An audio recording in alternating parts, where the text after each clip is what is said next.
boy Daniel Lyonsden Evans.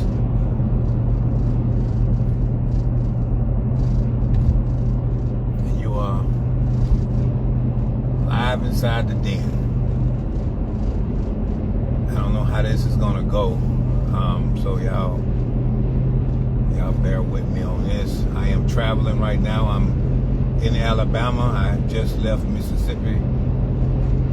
Came down here to see about my dad. He was in ICU for about a week and from food poisoning. Him and his wife, they had some crawfish that had some type of bacteria in it, and he caught some other things that. What's up, brother, Mr. Joseph? The bacteria caused some other things to go wrong, and you know, when you get to be a certain age, you have to. Lord Fly, what's up, brother?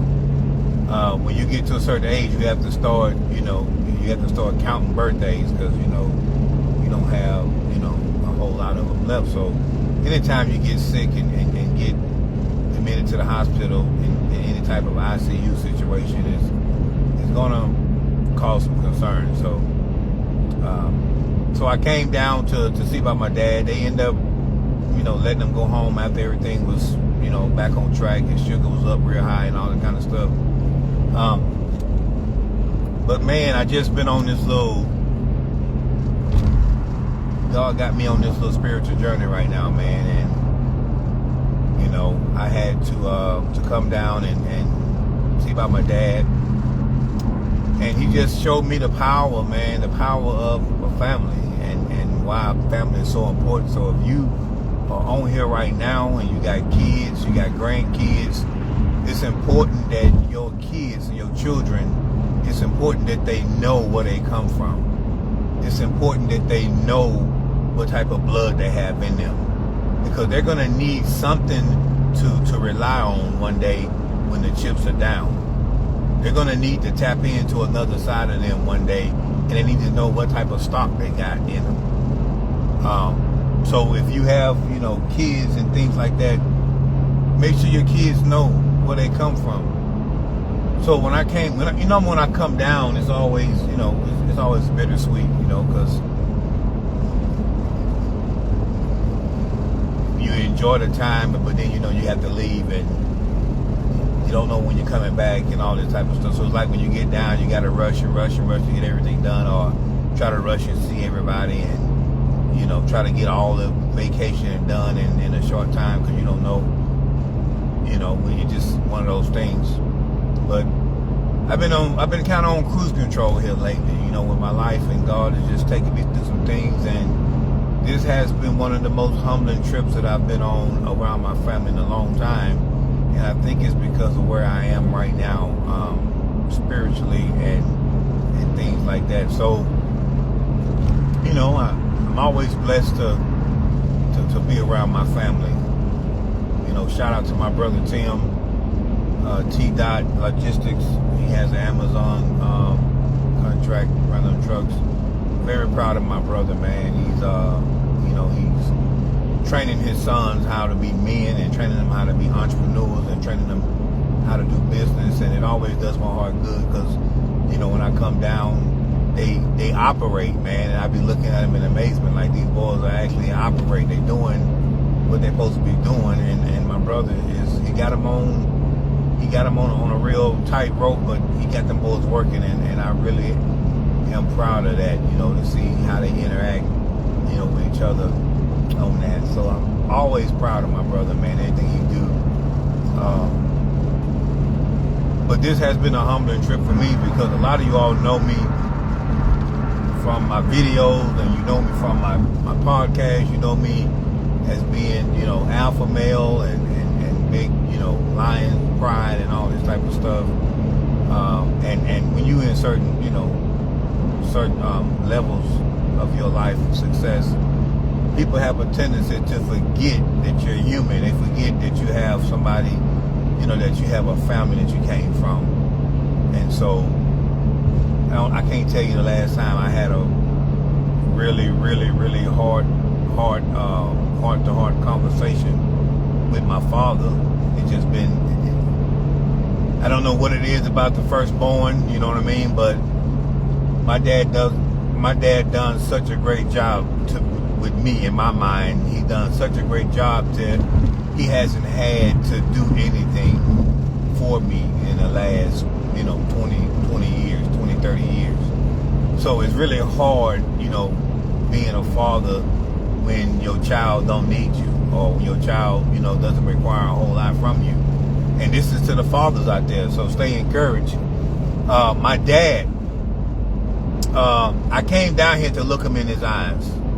I told y'all on my show a couple weeks ago, or whatever it was, that my dad was this music writer for all these years in the Christian community, and my dad wanted to make it big in the music industry, never got there. So my dad is still trying to do something with his music, even at his age, 69, 50, 70 years old, and he's still trying to come up with something to do in music. And I'll tell you about that story in just a moment, but let me get back to, so a couple of years ago, my brother came up with the idea to give my dad a priceless Father's Day gift. Wrote a song for my dad called Roses, and he had me to contribute musically to the song, which I'm not very musically inclined, but I did once upon a time. And so that was the time when we played the song for my dad on Father's Day, was the first time I heard seen my dad cry in such a long time, right? And so me and my dad has never really had a really heart-to-heart father-son like deep conversation in over 20 years. You know what I'm saying? The man who I am today, I get it from this man, and I haven't had a conversation with him like that in over 20 years. And so when I was driving to his house, something hit me, and my heart was heavy, and I just started to just, not nothing negative, but it was just like I was thinking about how blessed I am. So I get to my dad's house, and we're talking, man, and I looked at my dad's eyes. I want to know that he's okay, because he told me on the phone that he was fine, but I know who he is. I know who I am. I tell people I'm fine all the time, but I don't really be fine. So my dad told me I was fine. He was fine. I had to come down here to look him in his eyes to make sure I believed that he was fine. And so my dad has always been a strong man all my life. All my strength comes from him being strong in my life, and never really seen my dad weak. So when I'm talking to my dad, this right here, this time, me being here now, I'm gonna really cherish this, because I don't know how many more of those we got left in us. So I'm with my dad. I'm sitting next to my dad, and reality hit me, man. Reality hit me, man. Reality said that this is your chance to sit down with your father and ask him anything about life and get his final, and not saying his final wisdom, but this is a chance that you have to get some wisdom, so a recharge, because I've been operating off of wisdom my dad gave me since I was a kid. I've been operating off that wisdom and things that I've learned. So let's get some fresh wisdom, a fresh anointing. Let's get some fresh words in here. And so I'm sitting next to Papa Lion. This is the master lion. Whatever you see me do, whatever you see my brother do, we got all our that we got that from him. He is the Yoda. He is the Mufasa of the Lion King. He is the Papa Lion. And so I'm sitting next to my dad, and I told him, I say, Dad, every time you hear about somebody passing away, and y'all forgive me if I get emotional, because I don't know how this is going to turn out, but just give me a chance to tell my story. I told him, I said, all my life, I've had one goal, and that was to please my father. And I told my dad, I said, you know, everything I've done in my life, successful wise, I've done it so that I can please you. I said, do you know that? Or did you know that when you set out to do things in life, you look at, you know, first you want to make sure that God is pleased with what you're doing. If you have a spouse, you know what I mean, you want to make sure your spouse is pleased, but your daddy is with one nod. One nod from dad is equal to 100 kisses from mom. I repeat that, one nod from dad is equal to 100 kisses from mom. You understand that? So I'm sitting next to my dad and I'm in the mindset of a child. My mind went back to a simpler place in life. My mind went back to a simple place in life, a simpler time in life when before anybody, you know, knows anything about who you are, you have your family here. And that family will humble you. That family will humble you to the point where you just ordinary people. Nobody cares nothing about your successes. You don't even mention your successes because they don't even matter. So I don't even know if my dad even follows anything that I do or anything. I just know that he's my dad. So I'm sitting next to my dad and I tell him that, you know, I've always meant to try to make you happy, try to make you proud. And my dad told me, he said, I've always been proud of you even before you was born. My dad said, I remember when you was born and how proud I was. And he said, everything you got going on now, he said, you're doing good work. He said, keep pushing. Keep doing what you can. And don't let nobody turn you. Don't let nobody discourage you. You know what I mean?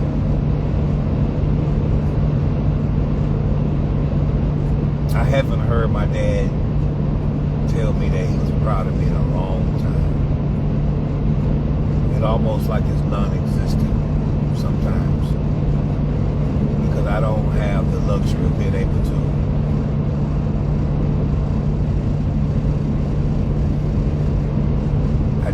I don't have the luxury to be able to just reach out like that.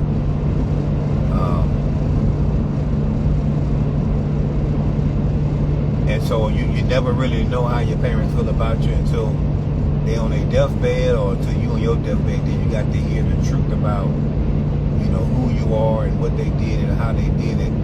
And so I'm talking to my dad, the OG Lion, you know what I mean? Lucius Lion, whatever you want to call him, you know what I mean? And I asked my dad, I said, do you have any regrets in life? My dad's to the age now where all he want to do is be ready to go home. And I know that, I can understand that. Ty say he tired. And he said that I have a lot of regrets. And my mind goes back to those times and those things and decisions that I've made. And he said, I've never let any of those things define who I am. And all the regrets that I might have, I don't let it affect who I am right now. Now, these are some elementary principles that I've learned a long time ago, but when you hear them coming out of the mouth of your parents and your father, the man who I was trying to be like all my life, they ring a certain note in my ear. Then he gave me some wisdom.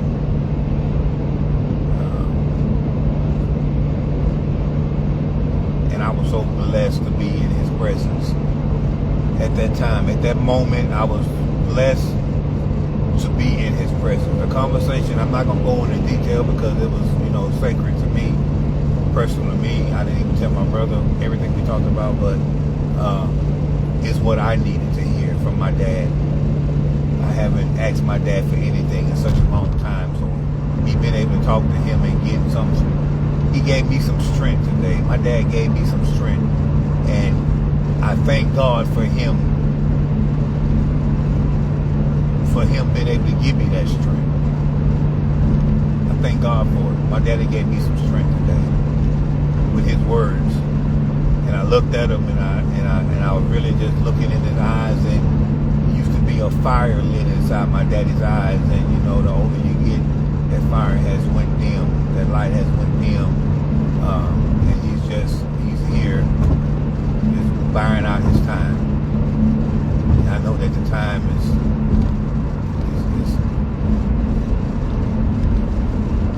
who knows. I don't want to speak anything into existence, but you know what I'm talking about. But I had to come here and see my daddy and look my daddy in the eyes, man, and see how my dad was doing. And I just asked my dad, I said, what do you have for me? And we was talking about some things, and you know, I don't want to hear about what you got from my brothers or my sisters. Nothing that all of us can use. No, the word I'm coming from right now is, what do you have for your son? What do you have for me? And my daddy blessed me. He blessed me with a word. He blessed me with something. I needed it. And I thank God for it. Being in the presence of my family members. My mom, I was sitting between my mom and my brother one of those days, and I had a flashback when I was a kid, and I was jumping on my mom, and I had a dream that I was jumping up and down with her, and I was telling her about the dream, and you know, some kind of way it was trying to be a funny story, but I was blessed to be in the presence of my mom and my brother at the same time. I was able to see my mom, my dad, my brothers. And I'm sitting in the room with my family and saying, this is the people that raised me. This is the people that I grew up with. This is my family. These are the people who knew me before I was anything. These are the people that started with me. These are the people that helped shape and mold me. So I thank God for my family. I thank God for Timothy Alonzo Evans. I thank God for Thomas Lewis Evans Jr. I thank God for Antoinette Tion Brown Henderson Brown. Thank God for April Daniels. Thank God for Juan Tree Evans.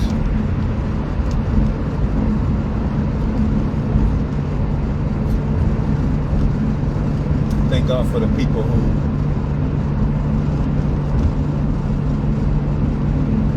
helped me become who I am.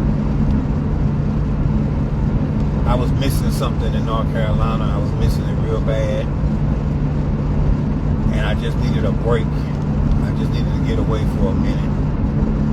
I needed to feel the heartbeat of my people. I needed to see the blood of my people. I needed to see my blood. I needed to see my brother. I needed to see my other brother. I needed to see my people at this time right now. Nothing could have fixed it. Nothing would have been able to satisfy my thirst for what I came to Mississippi for. And I thank God for Mississippi once again, for making me who I am and shaping me.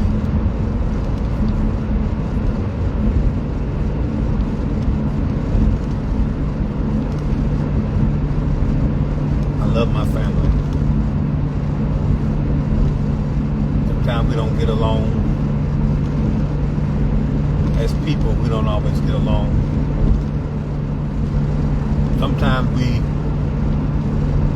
can't stand the people that we can to.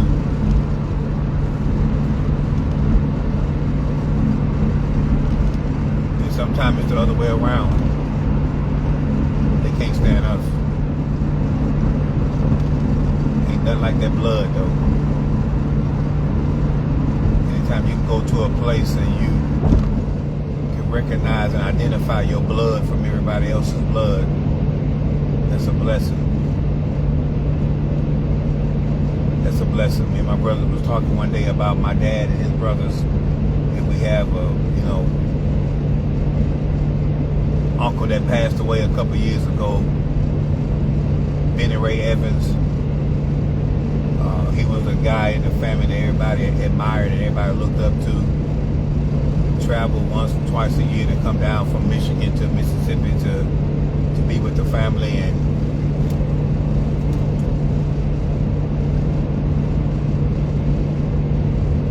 so as I'm looking at my dad and his brothers at my uncle's funeral, I'm looking around at me and my brothers and seeing what we had going on and seeing if we was anywhere near close as we should.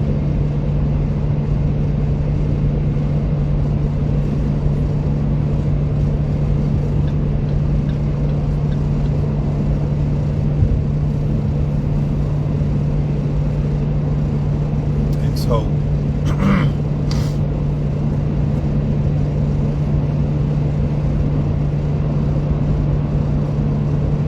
I was blessed to be with my family.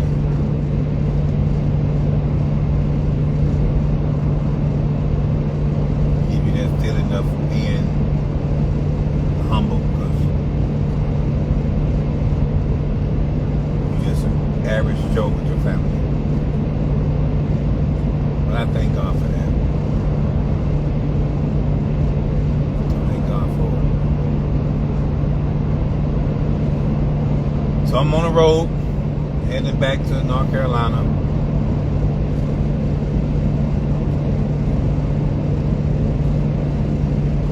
Been a long week. Long week.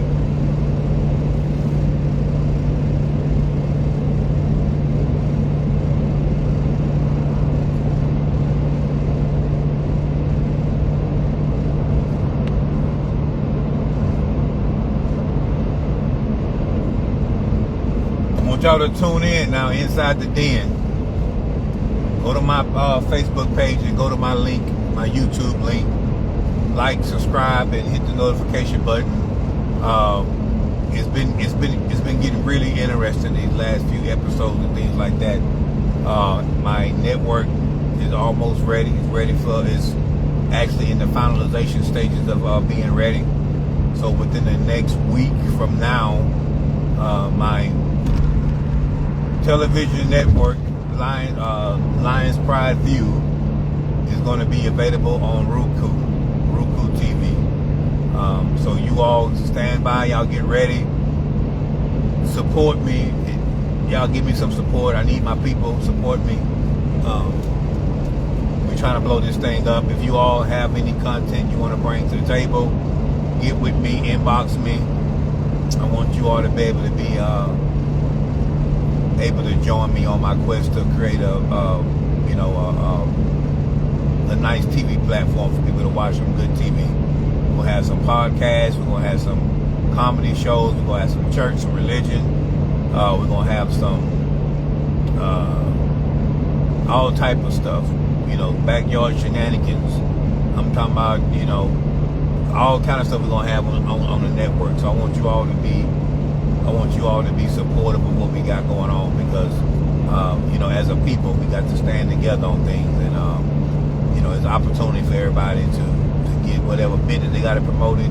If you have a business and you want your business promoted on the Lions Pride View, get with me. We can get some commercials done for you so we can have everybody on there so they can find you and be able to support your business. So y'all, hey, let's do this thing. I'm still looking for some more subscribers. Need y'all to get me to 5K so I can get to another level. Working on some stuff we got coming up, some television shows and things like that. So you all are definitely making it happen. Continue pushing the program. Continue supporting Inside the Den. We got some all type of awesome stuff coming up this summer. Season 3 coming up in the near future. But y'all rocking with me. Please subscribe to my channel Inside the Den on YouTube and support it, man. Support the cause. Support the cause. But I didn't want to be before you all alone. I just wanted to just tell y'all of my little experience here on the coast, being around family and things like that. I hope I didn't bore anybody. Sometimes I can bore people, but we'll be get on back down the road. North Carolina, here I come. You all be blessed. This your boy Daniel Lyonston Evans. I got about another, says I got about a good 11 hours left to drive. So I'll be up all night while you all are asleep. I'll be up. So